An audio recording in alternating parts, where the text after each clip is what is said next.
Howdy, howdy. Welcome on in to the pre-show before the free show on the final episode of 2023. Here with just there's a Tep. Another show. Hello. I'm And Greg Tepper. There's more. There's more people. Look at us. We're all here. And all well-rested. We're all have great voices. Everyone in this room is fresh. Riding high. Yep. Ready to finish strong. And we're not at all having those last day of school vibes. And now here comes another special guest. Ava. Let's interview Mallory Hart. Hi, Mallory. Hi. Who's this? This is Ava. This is our cat. Good job, Ava girl. Okay, she doesn't want to be on. You don't want to be on air. She has had enough of you. Mallory's got the best voice of us all. Oh, yeah. Yep. Yesterday, I gotta be honest. So, for those who are at state, perhaps you saw that Mallory Hartley was emceeing a number of the games, most of the games. It was Friday night. We were all wrapping up, finishing up our work up there in the Dave Campbell's Texas football booth, and that's when Mallory turned to me and said words that I don't remember, but all I know is they came out like this. And I was like, oh no, Mallory. It was tough. So Pickle took over some of them. Yeah, I believe she also, technically, she can correct me if I'm wrong, you were losing your voice before that, or you were getting sick before state. Yeah. And so she kind of, so it kind of like, I don't think you were sick at the end of state, but your voice had like been just ravaged throughout the whole week. Yeah, it was at the end of the first game on Saturday. She did the final trivia, and that's when I texted her and I was like, "Hey, I love you. We are all very proud of you. We do not think you're a quitter, but you have got to stop for a minute. We don't think you're Hand a me, quitter, but we're gonna make you quit." yeah, hand me the microphone for a second and rest your voice. And then she proceeded to drink like 3 gallons of tea and consume about 75 cough drops. She did the last one. She did the last trivia. And she did. I have to finish You the did. story. Finish the story. You're our Cody Rhodes. Yeah. Because normally I'm the one who loses my voice. I'm pretty famous for it. But I'll tell you, because Pickle, you were helping on the Bally broadcast, and we were down in the field where it is very loud. It is very loud. And so when you, if you've never broadcasted before, when it's loud, you feel like you have to, even though you have a microphone, your brain doesn't work like that. Yeah. Right. You have to project. You feel like you have to project over the noise, especially at like half times when the bands are out there. The game changer for me, Pickle, this year was they gave me the double, what they call IFB. Dude, I've been telling you that. I told you that last year. Yeah. The double IFB is the best thing in the world. It's the earpiece, basically. Normally, you'll see, if you ever see people on TV, they have an earpiece where they talk to producer. This was a double where it kind of plugged your ears a little bit. And oh, wow, that was a game changer.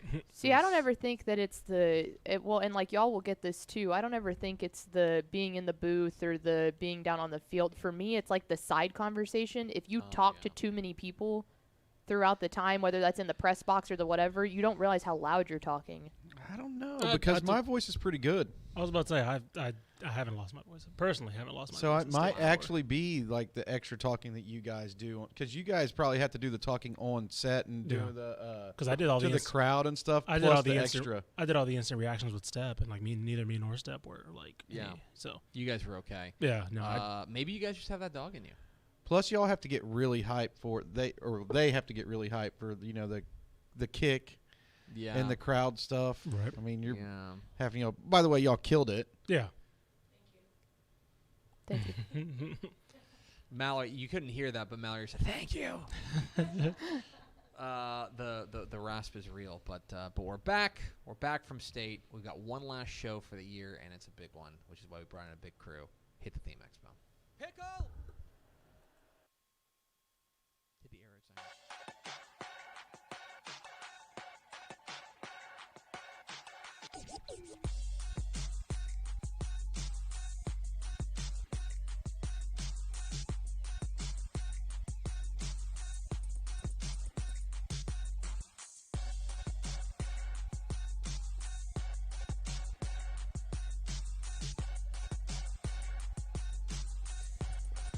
Yes, y'all.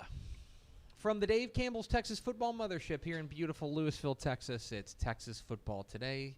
The most popular people in Groves, in Gilmer, and a number of other towns. My name is Greg Tupper. I'm the managing editor of Dave Campbell's Texas Football Magazine, TexasFootball.com, a corresponding website. Thank you for spending part of your day with us, whether you're watching us live, TexasFootball.com, Facebook, YouTube, Twitch, Twitter, all the places, or you'll listen to us on the podcast, which you can subscribe to on the podcast vendor of your choice. Either way, thank you for doing your part. Support your local mediocre internet show. I'm sitting over there at the helm today, making us sound good. She's the Duchess of Dorks, Miss 305, the Prime Minister of Thanksgiving. Here for one last time in 2023. She's Ashley Pickle. Hi, friends. Happy post-state. Happy post-state. Merry Christmas. Happy Chrysler. Merry Crimbus. Happy Christmas. Merry Cromford. Merry Christmas. Also here, because we've got a big crew today, 'cause it's a big show, we're joined by the college editor for Dave Campbell's Texas Football and gadabout and man about town, Ishmael Johnson. Hey, what's up? Hello. What's up? Welcome back to TFT. Yeah. And a guy who literally, we weren't planning on, this is true, we were not planning on having him on the show. What? But he said, hey, I want to talk some ball. Let's do it. My It's guy. the director of recruiting for Dave Campbell's Texas Football, Greg Powers. It's a bonus Powers week. Honored to be here. Honored because you know what? This is the show that I always wanted to be on, honestly. Oh, is it really? Yeah. Okay. This is the show I always wanted to be on to talk about state because, you know, it's like such a – I mean, you see so much game, you see so much talent, see so much, you know, good games that I just wanted to be on this show for And a I long like time. this. I like this crew here because I feel like we're going to get a good swath of different perspectives because we're all watching different things when we're down there. We're all different perspectives of it. Yeah. So it's a good UIL State recap show because today is Monday, December 18th, 2023. It is 346 days until Thanksgiving. Happy belated birthday a few days ago. What day of the week was it? Was it Friday? Yeah, it was Friday. Once you get in the AT&T Stadium, it's like a casino. Like all the time just goes away. Right. Happy birthday to Dave Campbell's Texas Football chief NFL correspondent, my mom. Oh, happy birthday. Her birthday was Friday, and I totally blew past it. So happy birthday, Mom. I love you. It's episode 1710. On today's show, folks, it's, we'll probably talk about the high school football state championship games. We were there. We're at AT&T Stadium for all 12 games. We will, so here's what I've done is that I've ranked them. I've ranked the games as far as how enjoyable they were to the neutral fan. Okay? So I'm not talking about, if you are, I'm into this on Twitter. If you're a Gordon fan, I know what your favorite game was. Sure. I am very sure what your favorite game was. This is for somebody who doesn't have a rooting interest, who just wants to see exciting football games. This is a neutral fan ranking of the 12 Texas high school football state championship games. We'll go through all of them and talk about each and every one of them coming up here all day. But do we have first four through the door? We A sure final do. one for 2023? Yeah, how about that? Let's go with Tony Criswell, Aaron Arbuckle, Michael Isabel, and David Moreau. I think it's Nailed probably it. Moreau. Say it Welcome confidently. in, fellas. Welcome in, friends. We thank you for spending the final episode of TFT of 2023 with us. We're dark for the rest of the year after today. They called Mallory, they said Mal, the godfather of football, which just strangely works. I feel like that should be a thing. Yes. I have a... All right. Powers has spoken, so no comments. All right. Let's do it. We're going to rank them. The 12 Texas high school football state championship games at AT&T Stadium. We sat there. We watched a lot of football over 4 days. We overdosed on football. We mainlined it.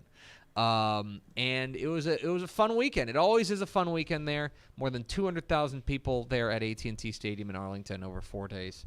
It was a great event as always. We had a lot of fun. We watched some and here's how, as I was putting together this list, here's what I realized. I'm checking the volume. They were saying it's low. Like it's not. Turn up your speakers. Check your headphones. Here's what I'm saying. I think you can categorize these into 4 tiers of games.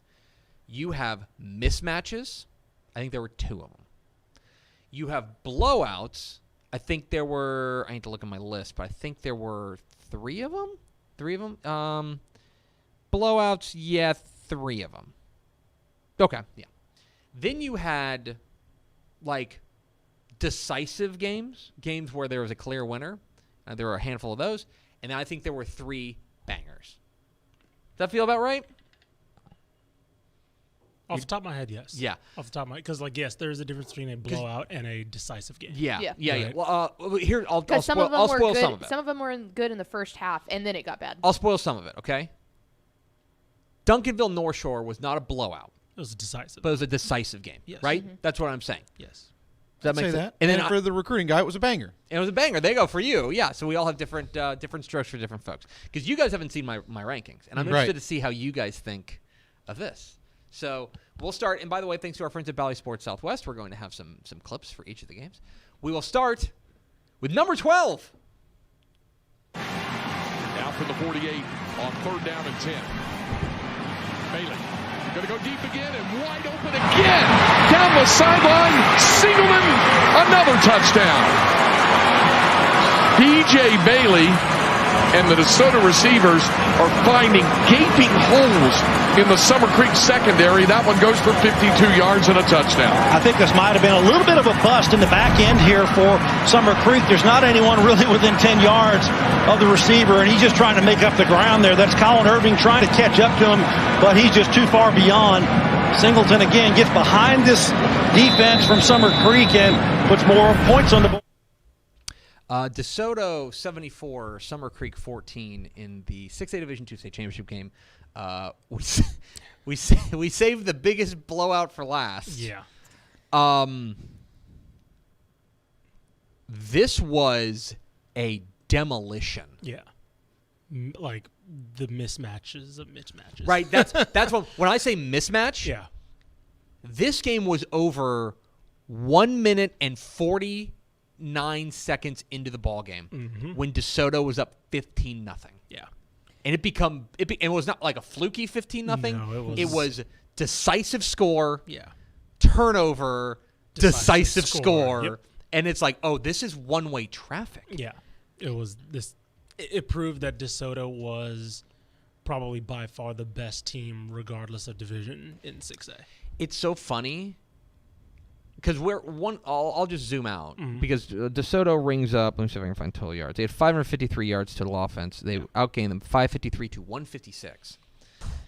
A near perfect performance from DeSoto. And now the question is going to be where they stack up among all-time 6A teams. Sure. Because this is an all-timer. And it's funny. I would love to know the last time the best pound-for-pound Texas high school football team was in the largest classification. Because normally we talk about like a Gunner or a Canadian Or 3A. a Newton. from Or one of the- Newton, yeah. or Canadian, right? Or Refugio, or maybe a Carthage. No, pound for pound, the best team in Texas high school football in 2023 was the DeSoto Eagles, and I don't think there's really much of a debate. Yeah, no. The way that they, and we'll talk about the Duncanville North Shore game. The way that they dominated Duncanville, and I'd say dominated relatively, right? Like it wasn't a blowout, but it was a decisive win. And then everybody kind of had questions about that Duncanville team. It was like, oh, that secondary is not. And then they just came out and just decisively beat North Shore. And I was like, oh no, DeSoto might have just been that good, right? And so I agree, like because it's not every day that we get the D2 champion facing off against the D1 champion in the regular season, and then decisively. So like there wasn't a debate about classification at all. But then, like you mentioned, the way that they dominated Summer Creek.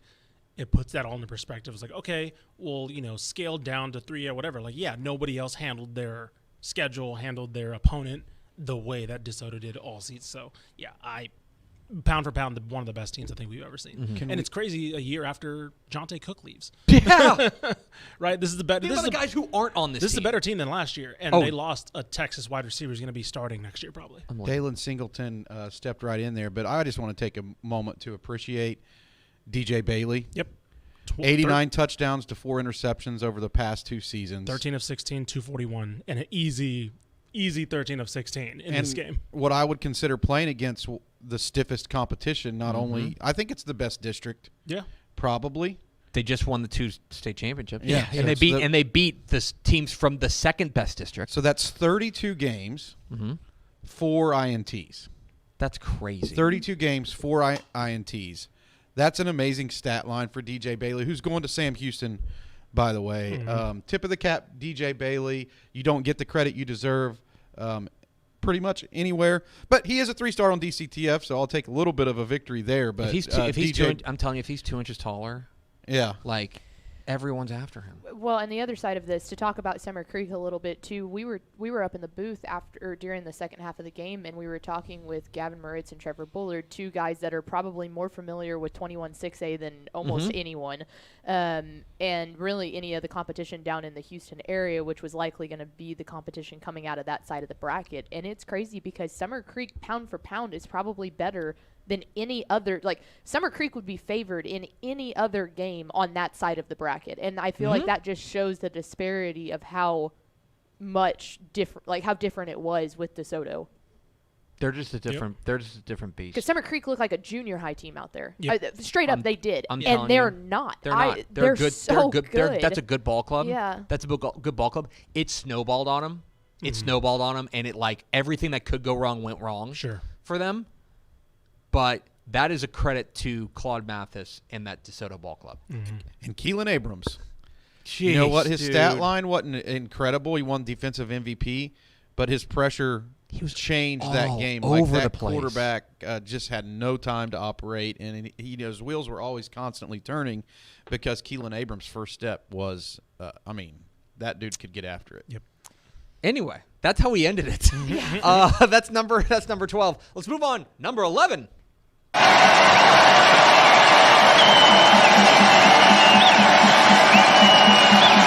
Haney look at the throw. Hit as he throws. Over the middle and caught. Caden Finley say goodnight to it. 69 yards for a Aledo touchdown.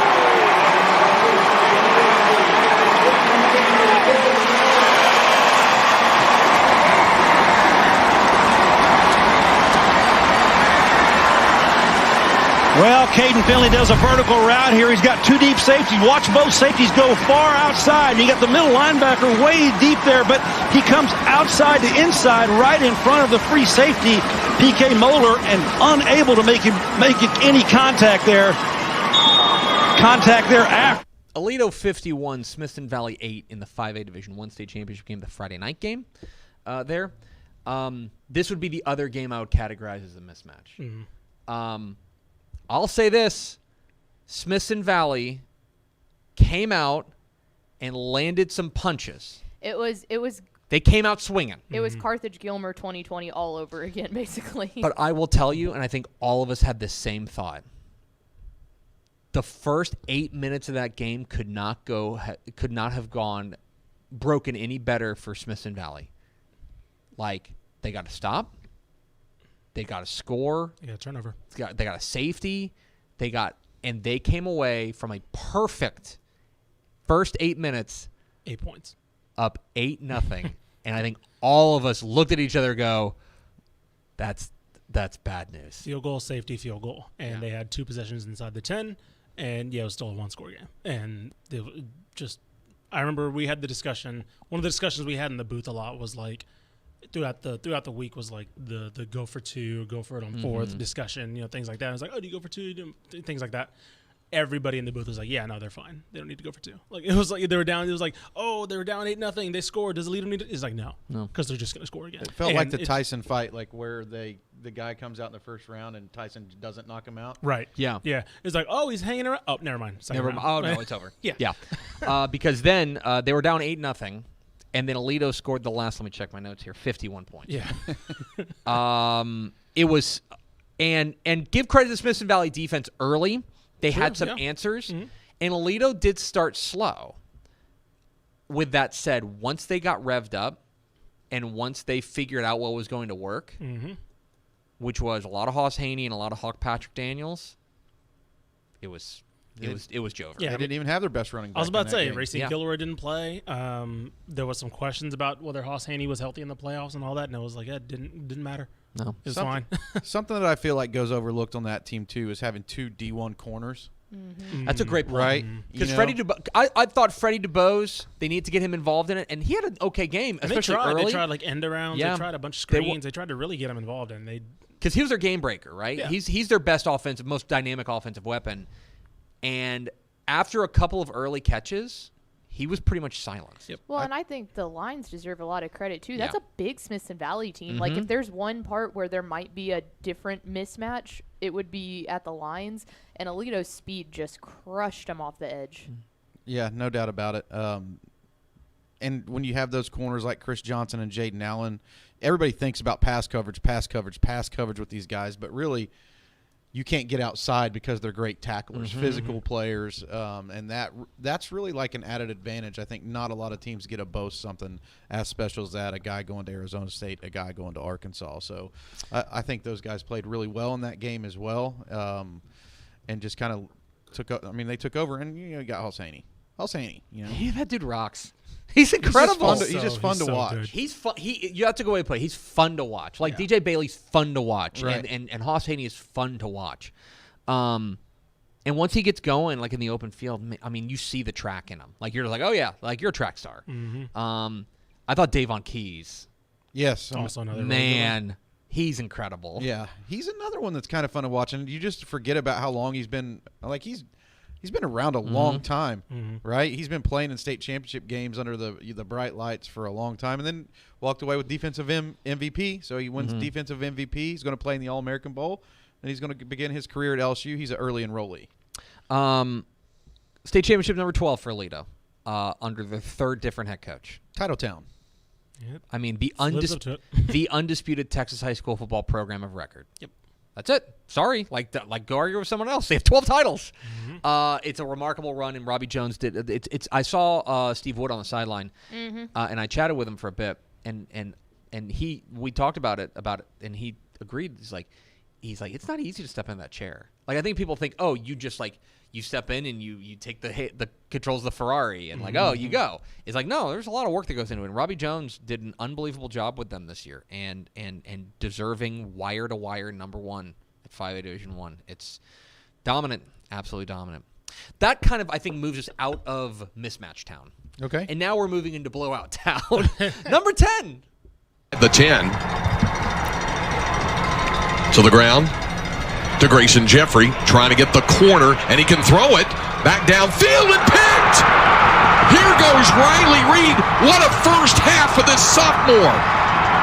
Pick 6 for Gordon.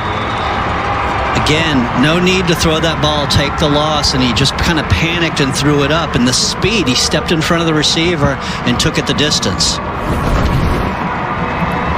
See that he's run out the right. He stopped. And then all of a sudden he thinks, oh, I got to throw it. The guy, he had 2 receivers there, just didn't get enough on the ball because he's going the wrong direction. And how about the first half of the sophomore Riley Reed on both? Gordon 70, Westbrook 20 in the 1A Division I state championship game. It's the game that kicked everything off. Not the game we expected. No. Boy, did we not say that about Gordon doing No. that. That was a lot of people asked. They were like, "Do you think this one's going to be close?" And I was like, "Yeah, I do. I think it's going to be a really good game." I thought it was going to be a low-scoring game because these two defenses have been great. One of these defenses is great. Insane. Gordon's defense. I'll need to talk with six-man folks about You've this. got to start talking about them as being the best defense of all time. In That six-man. there's a from real a statistical conversation. category and from a watching them on what they did on the field. They 45'd every team they played Yeah, every single one, all year. including the They state went championship. 15-0 and 45'd everyone. And Riley Reed was a superstar for them. You saw him with the pick 6 there. He was also, I believe, the offensive MVP in that. Yeah, he was the offensive MVP. Caden Crow took home defensive MVP games honors. Westbrook was the 2-time defending champ. Gordon's young. Gordon's real young, and they're bringing back a ton next year. I had a conversation with a coach coming into the title weekend, and he said this is either the crowning achievement of the Westbrook dynasty, Right. or it's the beginning of the Gordon dynasty. And what Mike Reed's building there in Gordon is serious business. And I don't want to ruin the 2024 summer edition of Dave Campbell's Texas Football, but I think I know who's going to be number 1. Yeah, they should be. They were crazy. I talked to a coach on the sideline that had played them prior to the state championship game, and they were like, it's just impossible to get anything off on them. That was a Westbrook team that I think 2 games ago put up 112 points on Borden County. Yeah, Westbrook was serious. no gimmick either. And they never led in this game. Yeah, it was crazy. This game was And then people started making fun of us because they're like, I thought you said it was going to be a good game. I was I like, thought it I was thought too. it was. Everyone know thought what it you was. wanted me to Go tell look at our you. predictions. All the 6-man experts we talked to, we all had Westbrook because we're like, okay, it's a close game, but like Westbrook Has state- the more explosive offense. They're and gonna state pull it championship out. pedigree, right? And it didn't matter. Nope. Gordon, wildly impressive, and one of the most impressive teams of the weekend, I thought. And from the 6-man perspective, I think stole the show. Yes. A tremendous performance from Mike Reed's ball club, and the Longhorns deserving 1A Division I state champs. Number 9. Hero of the game. Ooh, I wonder. That man right there, number 10. He started off early, dropping a dime and really taking the top off his Toller defense, and then the longest touchdown pass in Texas high school football state championship history, followed by the longest run in 2A Texas high school football state championship history as he takes off. Any worry as broadcasters coming into a game that we're overselling something? Nah. Terry Bussey, magic tonight, and now a champion. Unbelievable performance from number 10. 311 through the air, a $155 on the ground, 466 combined yards, and 6 combined touchdowns. A virtuoso performance, cool as could be, and just roasting the defense. Timpson 49, Toller 7 in the 2A Division I state championship game, our Wednesday night affair, a game ruined by the color commentary. I have been wronger on games before. I've been doing this for 13 years. I have never been so sure so quickly that I was wrong on a game as I was in this one. Because I picked Toller. Yep. And 3 drives in, I was like, I am 100% wrong. Because Toller got the ball to start. Timpson, they might have gotten a first down or something, but like Toller didn't move much. Timpson goes down and scores. They get another stop, and I go, this is over. This is over. And we're going to talk a lot about one player, but I want to start with this. The reason that I picked Toller, and the reason I think a lot of people picked Toller, was that big physical teams like Toller have given Timpson trouble. They've been able to hold the ball. They've been able to push him around a little bit. That might have been the defensive performance of the weekend by the Timpson defense. One of them, definitely. I mean, spectacular defensive performance. There's a couple others we'll talk about as we go on. Yeah. Tyler Lane, their linebacker, was everywhere. They were getting off blocks and getting into the backfield and tackling well. A defensive masterclass. Okay, I wanted to mention that. Let's talk about the fun part. I mean, look, Terry Bussey we knew that in order to win this game, he needed to be the best player on the field. And I think regardless, he was going to be the best player on the field, right? Regardless if they won or lost. I think I agree with your part, though, about the defense because Toller was the bigger team. And I think even throughout the class, you can look at the playoffs as a whole, the rest of the week, bigger teams had the advantage, right? We'll talk about a couple other games that were like that. I think the thing that even I underestimated, by the way, me and Greg Powers, the only ones to pick Timpson. I think even what I underestimated. I got one right. I think even what I underestimated, though, was Timpson's team speed overwhelming Toller, right? Because we've seen, like, I always think back to the 4 Ben Marshall versus Alito teams, right? We've seen the big team just kind of squash the faster team. That's what I thought was going to happen. Right. But I think that what we didn't take into account was a lot of the team scheming because there was not a single run that Peyton Brown had or Isaac Blessing had that 3 guys weren't on him, right? And it was just the overwhelming fact that Timpson was so quick to the ball that the size didn't matter at a certain point. And that allowed because they knew that they weren't going to be able to stop them on offense, right? They were like, we got the best player. We have playmakers like Amari Bruton who was able to he was go crazy as well. That if we can just get a couple stops, we could get on the front foot and just be good to go. And that's exactly what happened. So, yeah, I mean, and Terry Bussey, I mean, I let Powers go off on Terry Bussey. We saw it. The team just kept getting dealt blows on the offensive side of the ball all year long, and to lose J.J. Garner going into the semifinal matchup, and everybody knew that the game was going to hinge on the last 2 games are going to hinge on Terry Bussey, and I can't think of a better storybook ending to a prolific Texas high school football career than what Terry Bussey had in the state championship game. Because, we've talked about Timpson doing it with Terry Bussey as like the monster, right? He's single-handedly going to lead this team, and he had to do it. The Jordan Whittington type performance. He had to single-handedly do it because guys like J.J. Garner stepped up in a big way, and we've heard Coach Thurwanger kind of multiple times throughout the course of the season say things like, this is the year. After this, it's going to be tougher. But now that I look at that team, there's some talent coming back. J.J. Garner's going to be back. And DeCorian Johnson. There was quite a few really talented players on that Timpson squad who will be back next year. It's going to be tougher. I mean, you lose Terry Bussey, right? Right. Like, you won Mr. Texas football in 2022. So you're losing a guy who is transcendent, but there's some talent coming back. But, we all want to tip our cap, I think, to Bussey and what we've been able to witness there. It was such a fun ride. Yeah. It was special. I also want to – this feels like a good time to plug this, but if you did not get the chance to read it before the state championships, after you've watched that performance now, Carter Yates wrote an incredible article on Terry Bussey, and obviously we saw how good of a football player he is. There's a lot more to his story behind the scenes that just makes it all the more heartfelt to watch him go out on top. But go to TexasFootball.com and read that article by Carter Yates because he did a very good job of telling Terry's story. An iconic performance from a Texas high school football iconic player. Right? Word. That a good way to put Yeah. it? Thank you. Terry Bussey, he's legend. He goes on that short list of the players we're going to be talking about for a long, long time, and now he's a state champion. Unbelievable. Number 8. My goodness. So here we go. Final play of the half. Barring a penalty. Picked up by Keegan Hayes. And he's just going to chuck it deep.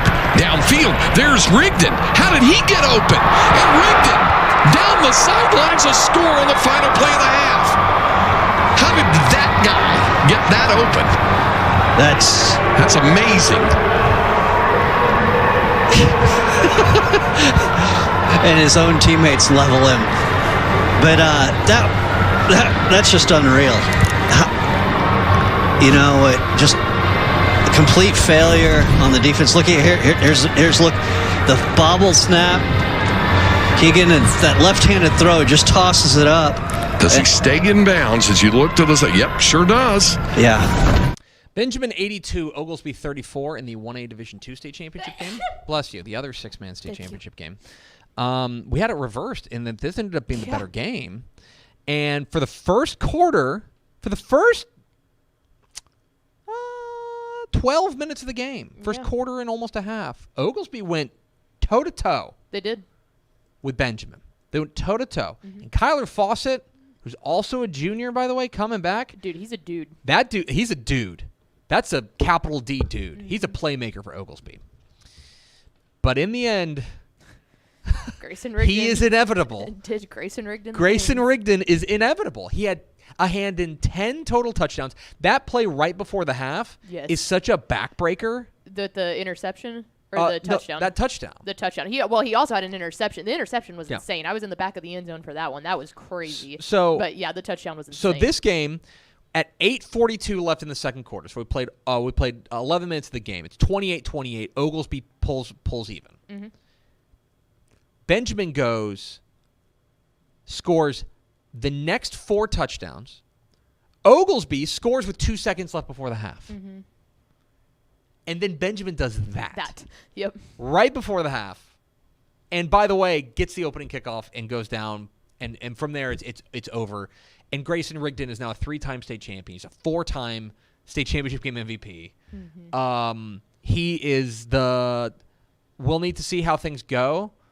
There's been rumors and rumblings that he'll move to the 11-man game next year, because to see if he can get recruited. But there's a real conversation to be had about his place in the 6-man football history. Oh, he's insane. I mean, I want to know how many times he's been tackled this year. Probably not pushed many. out of bounds. No. I mean tackled. Yeah. It's almost. It It's might almost be, impossible to considering do. his usage, it might be like 50 times all year. Yeah. No, Oglesby deserves a lot of credit for what they did in the first half. I mean, the hung. defense, they really did. And as much as we said, because that's the other thing is Benjamin doesn't just have Grayson Rigdon. Like, they do have a couple of other. Keegan Hayes is great. Yeah, a couple of other weapons.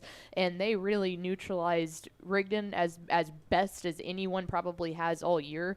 And then they also kept him from going. I mean, it was, I was pleased I was with really impressed with well, Jeb Dixon's ball club. Man, I'll tell you what, though. That was the longest game Oh my God. of all time. 2:23 it lasted. An And hour. it ended with 5:52 left in the third quarter. An hour and 49 minutes was the first half of a 6-man game. They're 10-minute quarters. Insane. It took them an hour and 49 minutes to play 20 minutes of football. It was crazy. It was a very long game, but Benjamin is back-to-back state champs on the strength of the heroics of junior yeah, jeez. Grayson Rigdon. I'm sure we'll be talking about him in basketball season 2. And now I think we've gone out of the blowout territory, and we've moved into the decisive territory. For number 7. Another screen for Chumley. Chumley lowers the shoulder. It's a hat trick. The third touchdown of the game for Edward Chumley. The Coyotes are howling in Arlington.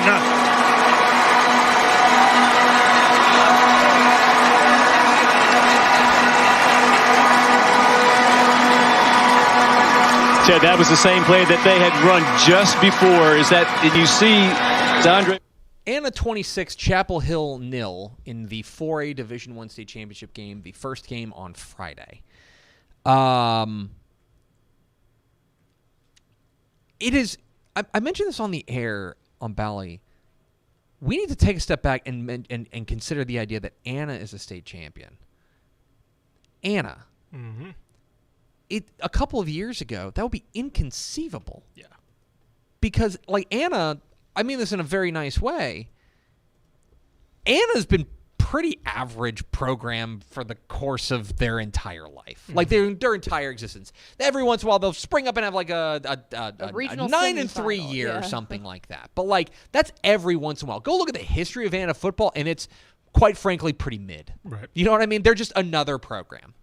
And now they are state champions in pretty decisive fashion over Chapel Hill, and it was an early onslaught from the Coyotes that they took command of this ballgame. Yeah, this one, like you mentioned, early onslaught on both sides of the ball. That just it got pretty quiet, pretty decisive quickly. Like, it became obvious that unless Brisbane or Ricky Stewart did something crazy, it was going to get out of hand. And because of that, because of Anna was able to keep them in check and just be methodical on offense. They weren't like DeAndre Williams is great, and we're going to get a couple more years of him, but like, he didn't have a game-breaking performance. He flashed enough to you could see why they were here. But yeah, it was, I think defensively is what I was most impressed with, because we were just kind of waiting for the Chapel Hill home run eventually, and it never happened. They held Chapel Hill to 206 yards. Yeah. Crazy. That's crazy considering the playmakers they've got. Abram Greer, linebacker, C.J. Miller. Man, those linebackers. Those two guys played an amazing game to just lock that offense down. And you guys mentioned Ziondre Williams. We get 2 more years of him. The one thing that I really enjoy about his game is that he plays so under control. He's a dual-threat guy, but he's a pass-first dual-threat guy. He wants to stay in the pocket and, pick people apart. Talked to him a little bit after the game, and names like C.J. Stroud were, bandied about. It was like style of game. Yeah. So we'll see what he grows into. I think he's a guy that's going to get recruited pretty heavily. In Craven's story, Coyotes had more points in the first half than Chapel Hill had yards, 26-19. That's nuts. That's not crazy. what we expect. No. We did not expect that. I didn't think that there was a defense out there that was going to blank Tyler Chapel Hill. I really didn't. Well, especially because we've talked, any time throughout the course of the season that we've talked about Anna, we've focused on their offense. That's it. When have we ever mentioned the Anna defense other than they did a good job holding someone to this. Like, that was it. Point blank, that's it. That's the only time we've ever talked about it. For them to go out and do that against 2 of the most dynamic rushers in the game is incredible. To shut them down.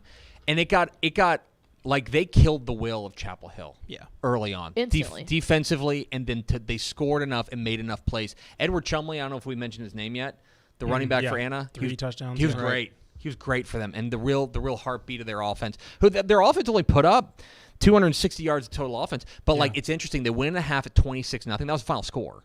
They went in a half at 26-0, and then they just like said, "All right." I don't think they went into a shell, right? But I think they were like, "We're going to play conservative. We're going to play ball control, and we're going to make sure we don't give this thing away. We're going to ease this thing into the boat slip," and they did. That was their 4th shutout of the year, though. 4th shutout of this season. So 1/4 of their games, the defense shut the other team out. Remarkable. A terrific. Their lines were so big. They were big. Anna's lines were huge. They That were was the huge. first time that, it always happens where you're down there and you're standing next to the 1A teams and then the 3A teams. And it's like, okay, like you get to see them gradually get bigger and bigger. It was wild when Anna's line walked out there because we were like, oh, we're into big boy football now. Oh my gosh, it was different, and a virtuoso defensive performance. And Seth Parr, I think he said it in his post game. He was like, yeah, people think air raid teams can't play defense. Yeah. It's like, here we are, we just did it, and like it was a terrific performance and deserving state champs from Anna. Can I give one last By all final means, shout yeah. out? Their left tackle was a freshman all year. Yeah. Started the preseason scrimmage versus Nigel Smith for his first action against Melissa, and then went on a whole run at left tackle as a freshman. That, to me, is an underrated, like, amazing type of thing for a football team. Left tackle, that's a tough position to play. Peyton Miller, left tackle there for Anna's just a freshman. We are halfway through our recap of the 2023 state championship games. We'll have the top 6 coming up here in just a moment. But first, a word from these goods and services. I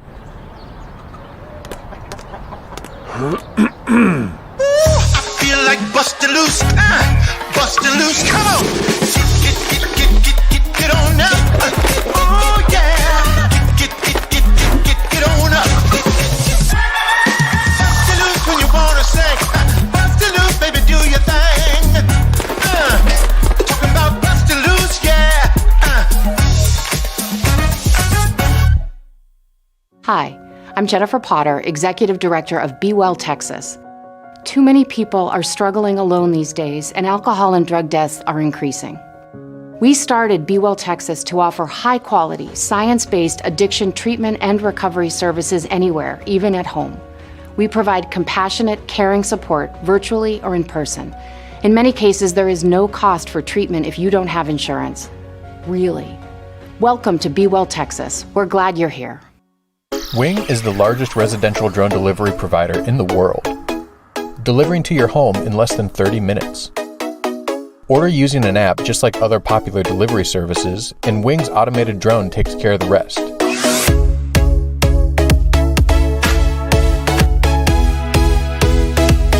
It's fast, safe, and sustainable, and it's now delivering to parts of Dallas-Fort Worth, Texas. You can learn more at wing.com/TexasFootball. Again, that's wing.com/TexasFootball. Born and bred in Texas hits a little different, as it should. Texans love doing business with fellow Texans. VCR now takes its Texas roots as seriously as its many partnerships with schools and universities around the state. It's also why we're so proud to promote our brand in the pages of the Texas Bible, Dave Campbell's Texas Football, and on the airwaves of Texas Football Today. Driven by producing quality broadcast video, state-of-the-art audio, and LED video scoreboards at affordable prices, VCR now makes sure to listen to your needs in its athletic department before recommending the next best steps. Building great products is our business, and it's our focus on building meaningful long-term partnerships with our clients that sets us apart. From our 24/7, 365-day help desk, the training lab in our hometown of Red Oak, or our sports marketing business plan that puts money back in the hands of our athletic departments we support, VCR Now is built to last. Reach out to us today at info@vcrnow.com or by calling 855-GO-VCR-NOW. Again, that's info@vcrnow.com or by calling 855-GO-VCR-NOW. Back here on the 2023 Texas High School Football State Championship Recap Show on Texas Football Today. Greg Tepper, Greg Powers, Ishmael Johnson, Ashley Pickle with you, taking you the rest of the way. We've counting them down. Best games of the week. We've reached number 6.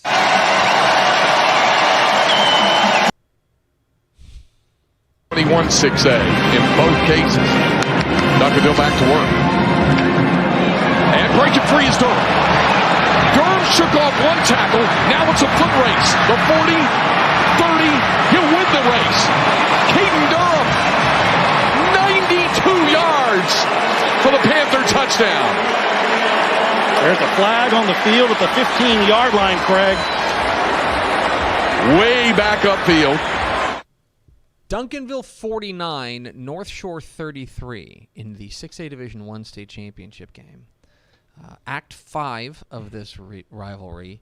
And what is so interesting about this rivalry is that each time you see something that we haven't seen in this one. And for the first time, we saw an offensive onslaught, especially on the Duncanville side. North Shore held their own, just wasn't enough. But the North Shore offense, my goodness. I mean, where do you even start? Sorry, you mean Duncanville offense? Yeah. I'm sorry, the Duncanville offense. Yes, the Duncanville offense. Okay. My goodness. Yeah. Where do you even start? I'll Duncanville rang up 538 yards of offense on North Shore. I think we start with Caden Durham. What? Like a talent. We've seen guys like Jaquin Jackson come through here. You know, Zach Evans come through this game, and Demetrius Davis, Cedric Banks had his breakout in the state title game against this game.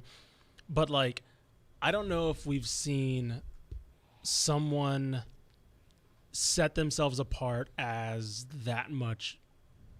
Not even just better, but just faster. Speed was apparent. His speed was apparent. I've never seen, and even when Jaquin Jackson has great game the first time, it was different ways, right? It was physicality, it was kind of just will. This one was just like, I'm faster than everybody else on the field. And I think that the biggest thing that says that is it's one thing to look at the Duncanville offensive line and go, it's really good. If it opens up a hole for you, absolutely he can bust through it. Yeah. The thing that was most impressive about him is he loves to get to the edge. He has the quickness to get to the edge, the hands to catch the ball, and then guess what? You are not going to be able to stop him from there. It's the edge running that just sets him apart from me. That second gear is frightening. It's insane. This is the one game I was kind of thinking about, as you said, like to me, this was a mid-banger. Yeah, You had a lot of highlights in this. Because, like, there was some, even on the, like, North Shore scored 33 points. Dion DeBlanc had an amazing. He did. That's going to be. North Shore had 449 yards of offense. Christopher Barnes scored 2 touchdowns. He's back on the market after a decommitment from North Texas. I mean, he's got plenty of speed. Devin Sanchez, you know what? They put up a lot of points on North Shore's defense.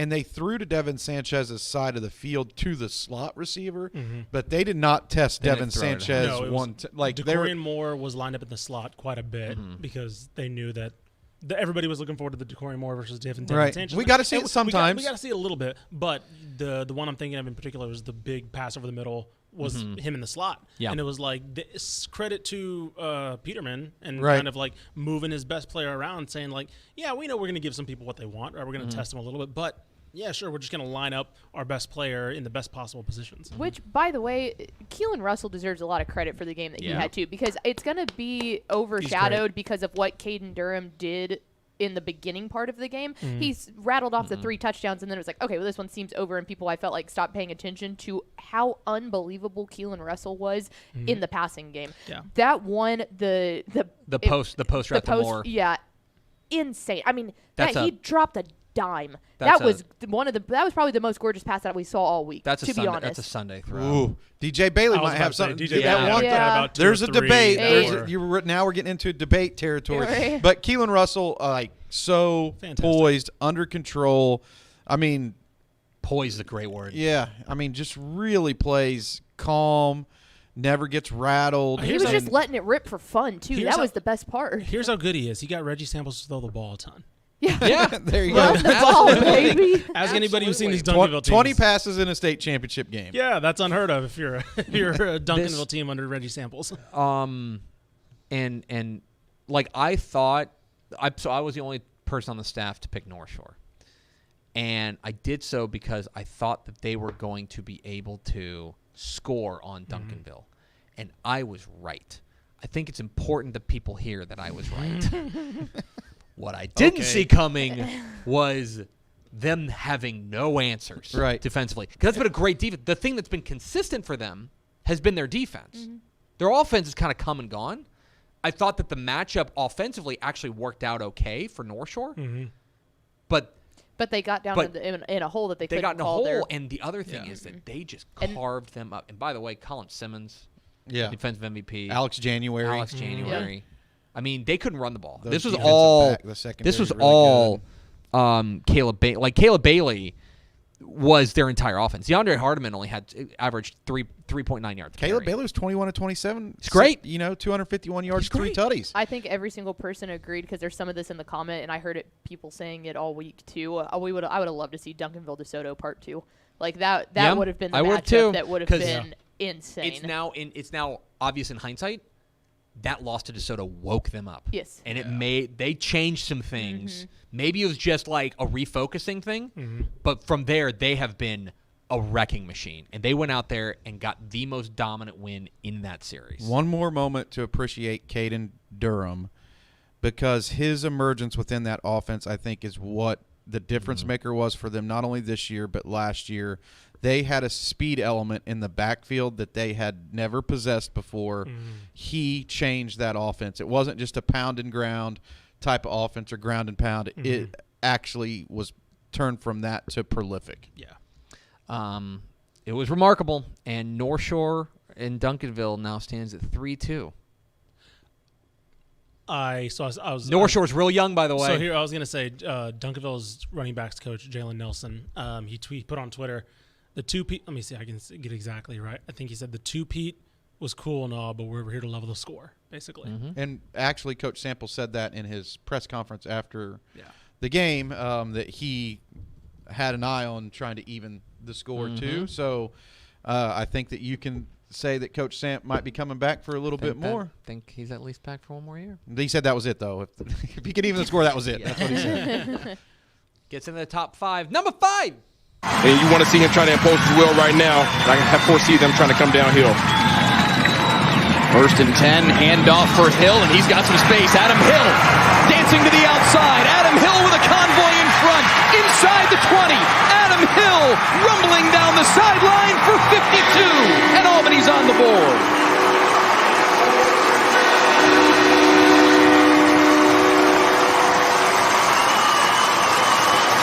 Wow. We know it was only a matter of time before big number 5, Adam Hill, showed up on the offensive side of the ball. It was slow going early on for him offensively, so he made some plays defensively, but they went ahead and went right back to him. We talked about the necessity for these guys to get the ground. Albany 28, Mart 10 in the 2A Division II state championship game, our Thursday morning affair. Closer than it was last year, which I think we said we thought it would be closer than it was last year. It was. I thought Mart actually did match up better up front than they did last year. That was the concern. They matched up front better. This game came down to 2 things. One, Mart's 2 superstar athletes on the offense, J.D. Bell and DeMontrell Medlock, clearly not right. Clearly did not have that burst, and it really neutered their offense. Give a lot of credit to the Albany defense, which has been great so long, because they swarmed and didn't let them get loose, but very clearly hobbled. That was one. The other thing is that Albany had Adam Hill. Yes. And Mart didn't. I love the Adam Hill show because I got a photo. I was down there and I just looked at it after the game, and his jersey's just grimy, bloody, beat up. Like that is.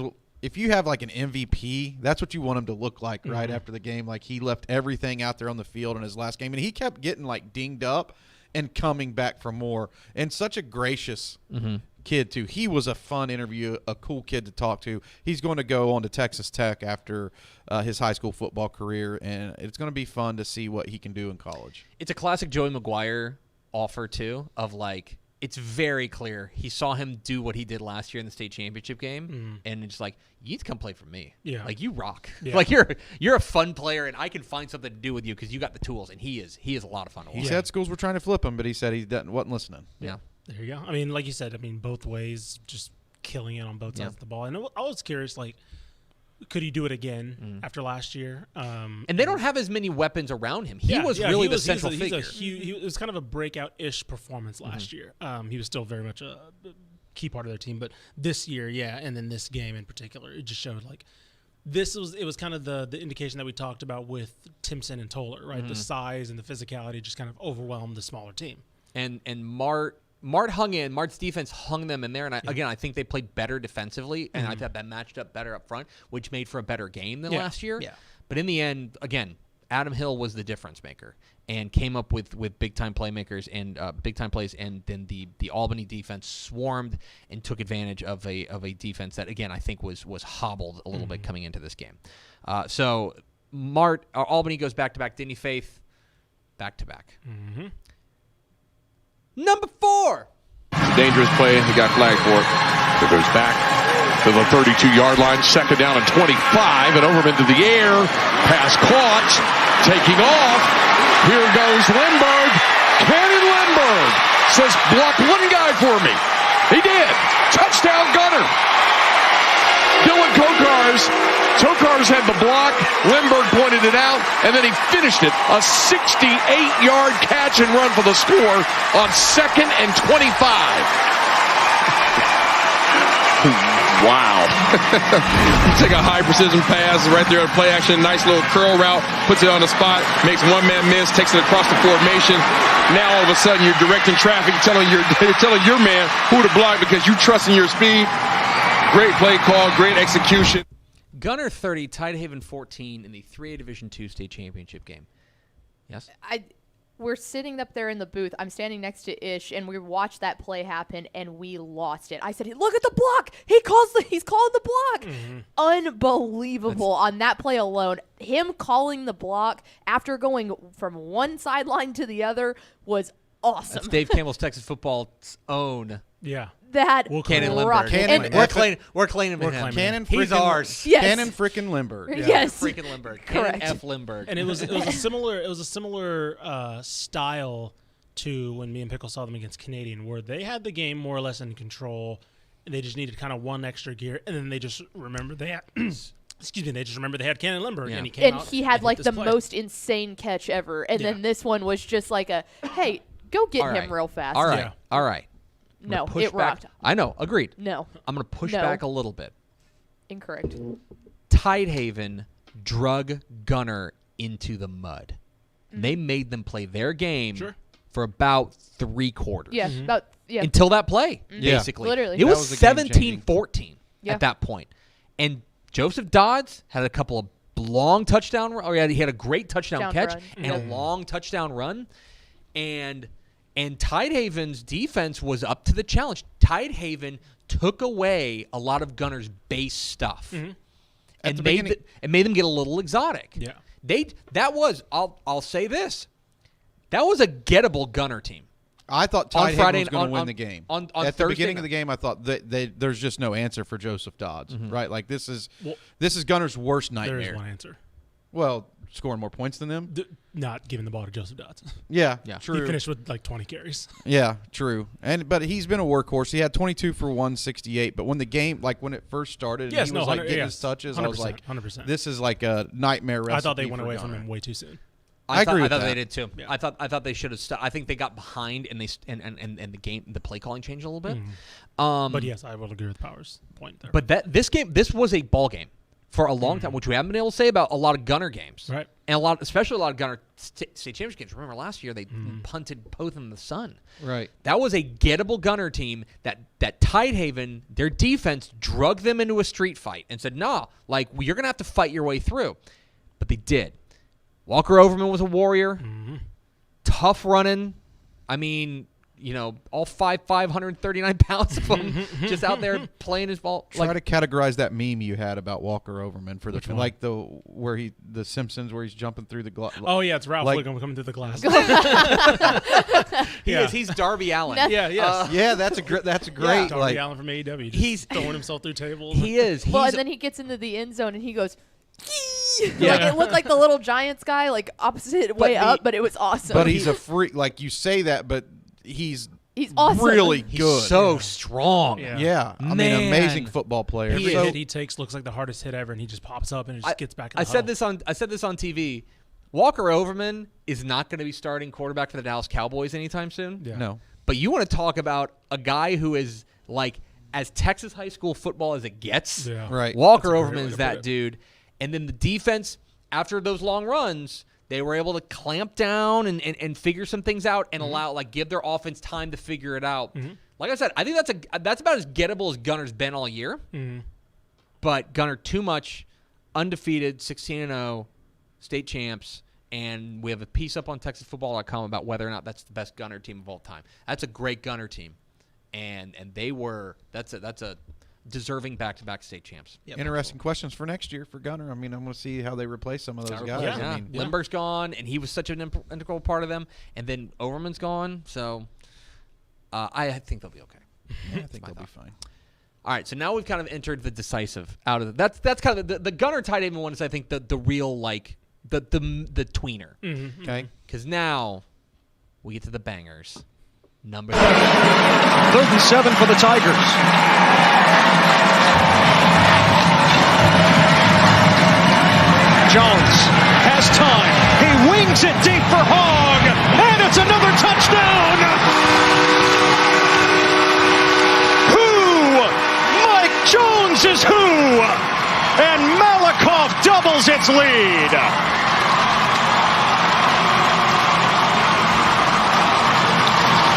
You don't got to go back to back then.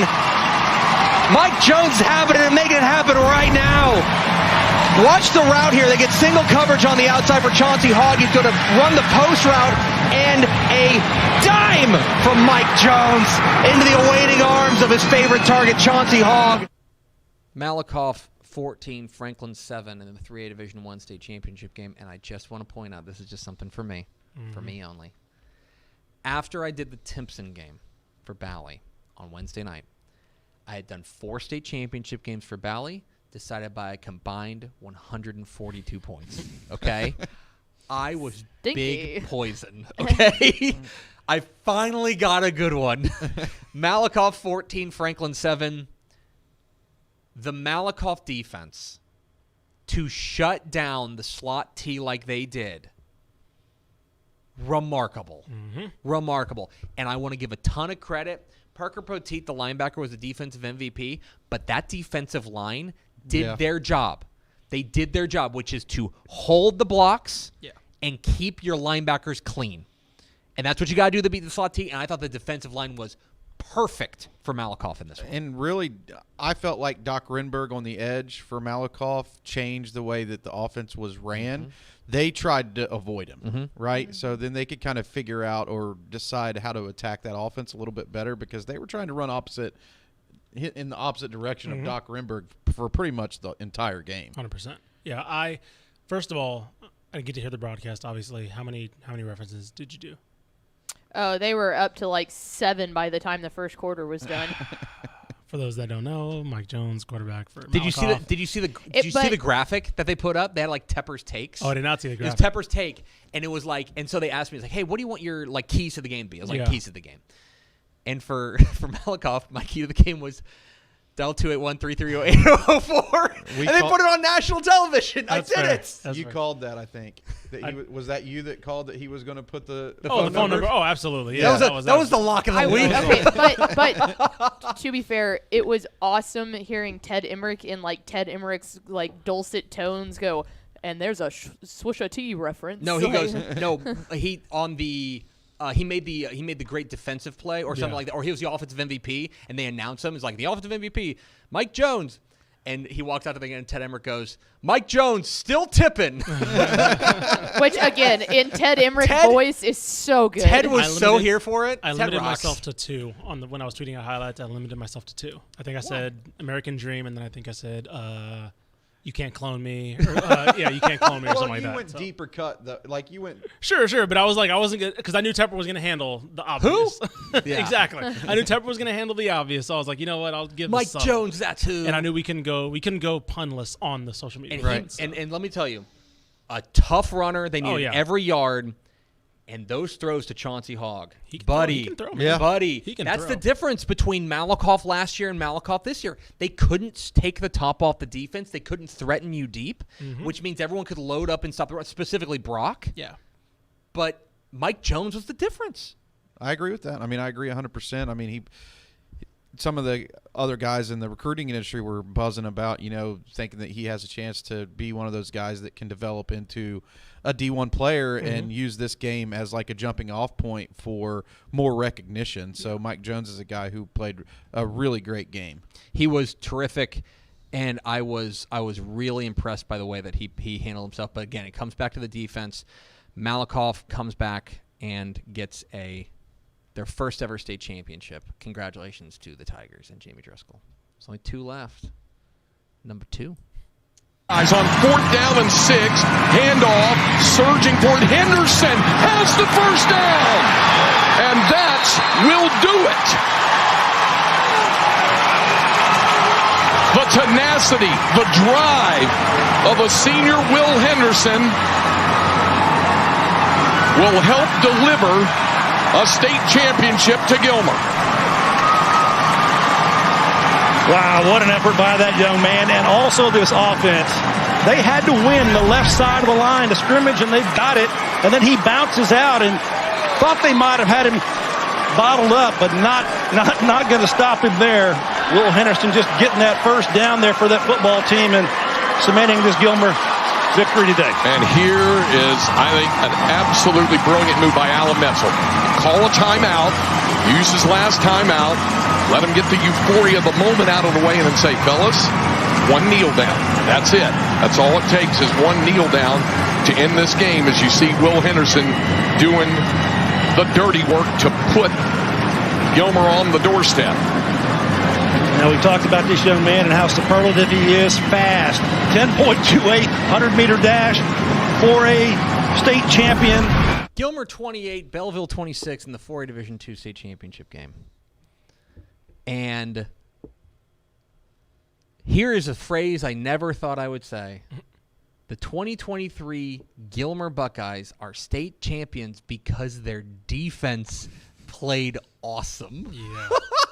Yeah. Unbelievable. There has been no bigger Gilmer doubter than me. Than me. Because you look at the numbers, and the numbers are gross. Every game was a shootout. Every game. They beat Carthage, their signature win, 47-44. Okay? But the defense made plays. They made stops. And by the way, that the second half finished 6-0 Belleville. When did you start picking against Gilmer in the playoffs? Against Carthage. Yeah. So I picked them the That was last a safe- last they that had was a three. safe pick. Yeah, of course I was going to pick Carthage. Yeah. Right. That was a huge upset. And then I picked Glen Rose. That was the dumb one. The Glen Rose one, in hindsight, was the dumb one. But I mean, I think that they might have. They were probably considered an underdog in that game. I would think the Glen Rose game. Yeah, At least- or maybe coin flip. But yeah. Pick 'em maybe. So I mean, that was 3 upset. We can say that was potentially 3 upset wins to win a state championship, because I think that they were an underdog to Belleville too, heading into that game. So that's just in and of itself, like, to rise up, with a little bit of chip on your shoulder, because you always get that first chip on your shoulder win. Yeah. It's a second one is a little tougher. I thought than that a Glen third Rose. I one, thought you know? that Glen Rose game was like there was a big letdown possibility, and there Sure. just wasn't. They came out firing, but again, this is the defense. Like, the defense stepped up in such a huge way. It was unbelievable to slow down the slot T just enough. I didn't think, my opinion, if I may editorialize, I don't think that Belleville gave the ball to D.D. Murray enough. Agreed. I thought That's fair. D.D. Murray was their most explosive playmaker. Yeah. And I think he ended with, he had 9 carries and one catch. Yeah, and He had 10 touches. He did have a couple drops. Yeah. And really, or was it a fumble? No, he had a fumble. It was the It was a fumble. And they hit that outside play with him a lot. Like, that's the key to their offense. Yeah. Is getting, pounding in the middle and then run up there quickly and get D.D. Murray out on the edge. Yeah. And that play just didn't hit like it usually does for them. Sam Renishi was great for Belleville offensively, but when it was working, he had the couple of the quick hitters, those like fullback dives, for big gainers. The legend of Will Henderson. Will Henderson. The legend of Will Henderson. He was awesome. That final run. That final He run. was awesome. The perfect summary. And a guy who, because we know he's the 4A 100-meter champ. Like, Right. the speed's not in question. Right. The tough running he showed. Yeah. The legend of Will Henderson. Yes. Like, he's going to get a statue in Gilmer because he was so good in this game. And they needed every bit of it. Right. It was a fantastic game. And I thought they had him pinned up on that last run, and he I thought just they did willed too. his way to a first down. That was it was the backbreaker, but Right. I mean, again, to piggyback on what you said, that showed his toughness, right? That showed his toughness, his ability to put his foot in the ground and pick up a tough first down. I like him as a slot back at the next level, right? Like, I think he's a guy that you can move around. He's a good pass catcher. So I don't necessarily think that he has to be a guy that runs over people, but he showed that he can be that if he needs to be. Caden Tennyson's dime to Tarek Tate. Yeah, that's another down the dude. Sideline.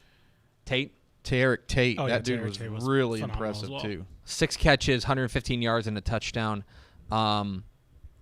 Just, I mean, you see the Gilmer offense. Like, you see how they did all that. But again, it comes back to that defense. And, like, just, I mean, I said it on my picks video. I said, for all the flack that the Gilmer defense has caught, look at the numbers. Understandably so. Yep.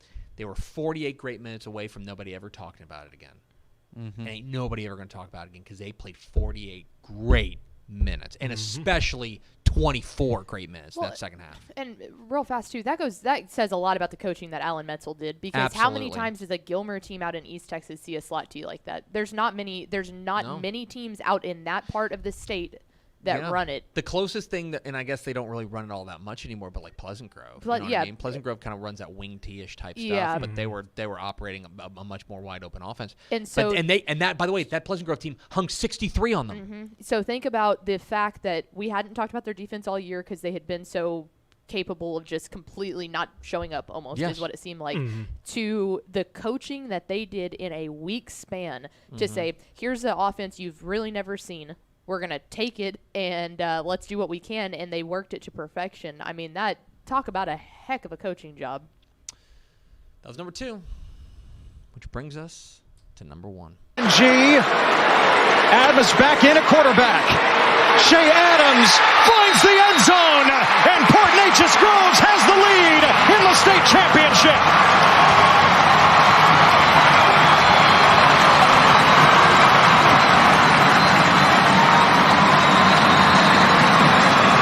For all the hard work and all the big plays, just to jog in for the go-ahead score in the fourth quarter. Nothing doing. Shea Adams had it all under control.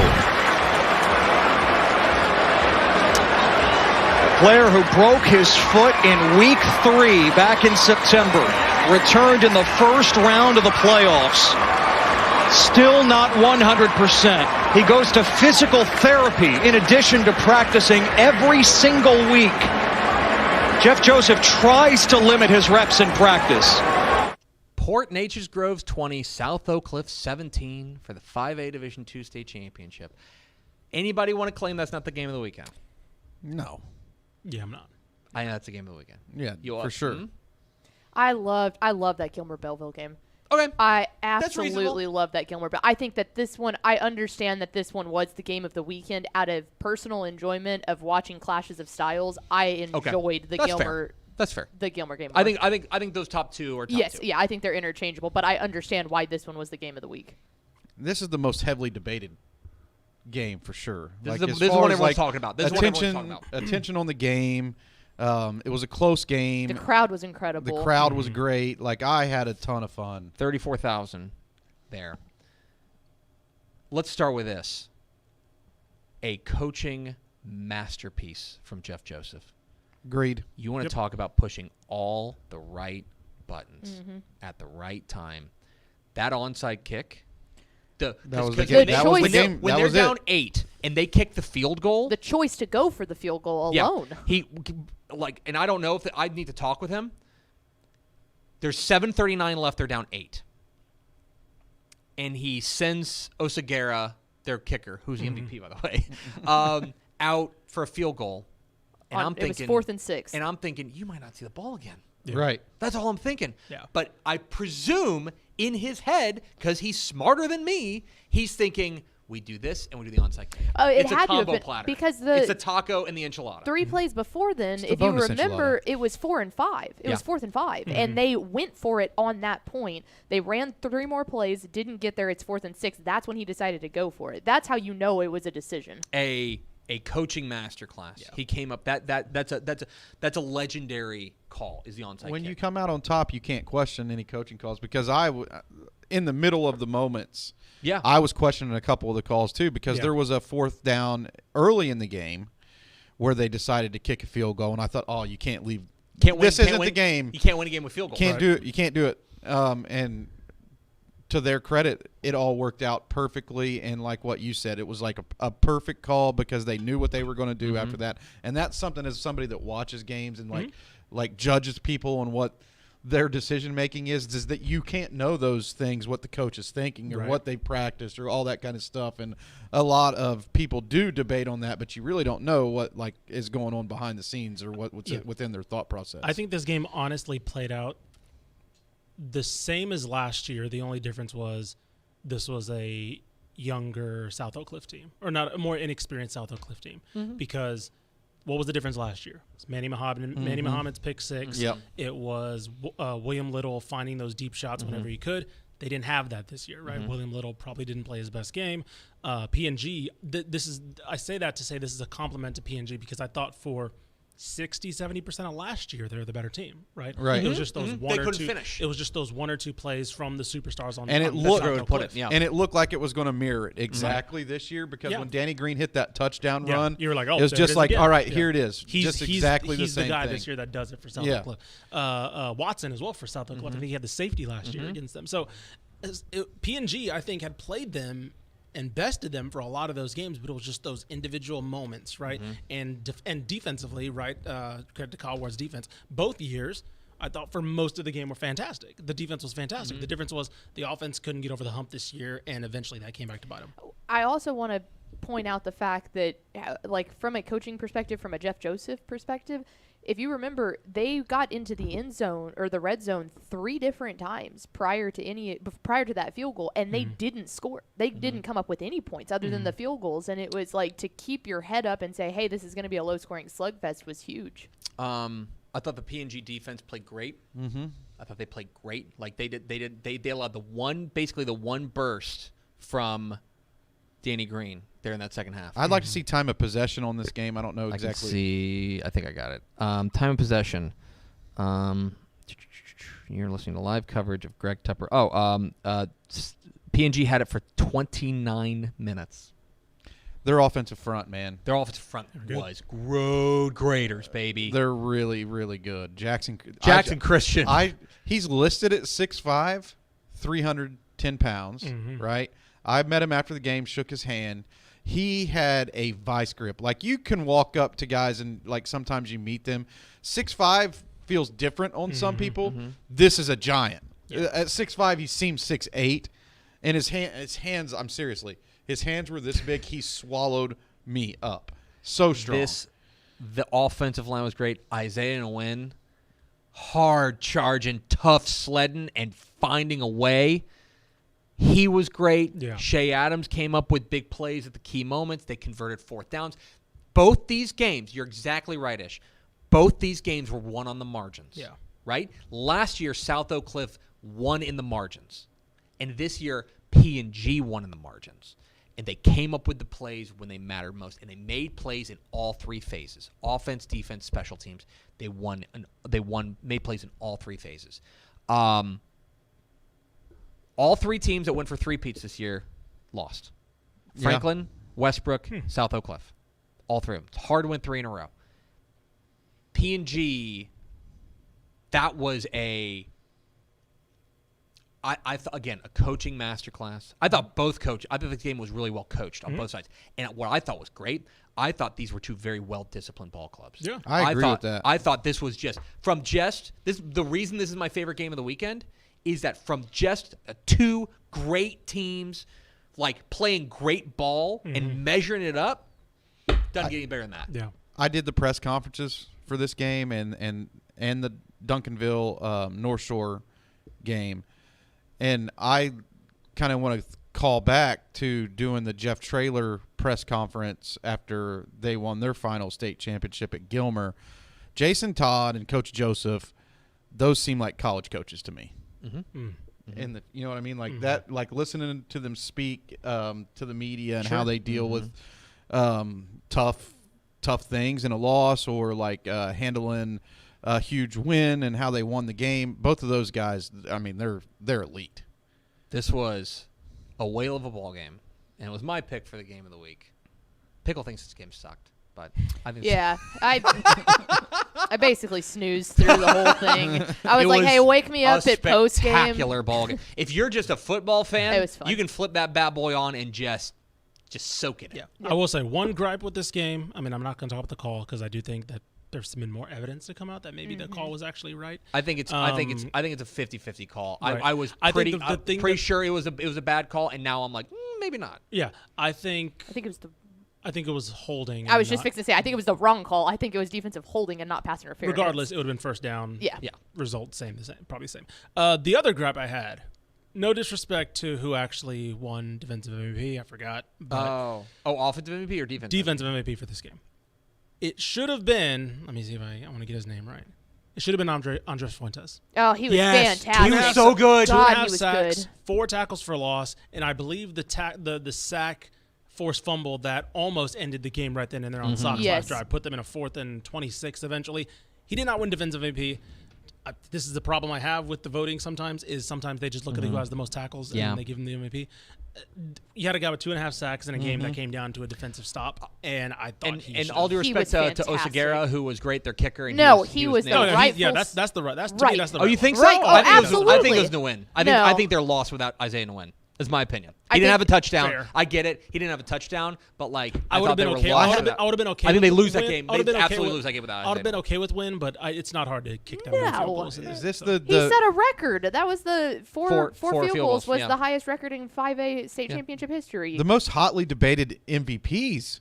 Yeah, I don't remember absolutely. like talking about who the MVPs were. Just could they be wrong? Kickers deserve more love. I just Shame on you. See, because I wish you could just give the MVP to the PNG offensive line. Why? Yeah. Yeah. Jackson You know what I mean? Jackson Like, Christian was that the was- offensive MVP. Right. He could have been. Yeah. But I will say this. Game was on the line. The coaches did a tremendous job. Game's on the line. You're down at the goal line. They went opposite of Jackson Christian, because I talked to him. I was like, what was it like watching him go opposite of you on, the 2 big plays, the 2-point conversion and the touchdown? And he was like, dude, it was really cool to see Aaron Wolford over there cleaning up on the edge, because Aaron Wolford's a really big-time player too, 2026 offensive lineman. So they did go opposite of him, and I think that kind of was a surprise and caught the Sock defense a little bit off guard. Sure. What a game. That's the game I'm gonna flip on those last two, Gilmer Belleville and South Oak Cliff and Port Nature's Groves. I'm gonna flip those 2 games on just in my spare time for the next few years. It's gonna be great. It was a great weekend out there at AT&T Stadium. Do you have final thoughts? Merry Christmas. Thank y'all for following along with us all year long. It's always a blast to be able to do this every single year. I think everyone here agrees that. But we couldn't do it without y'all, the readers, the viewers, the listeners.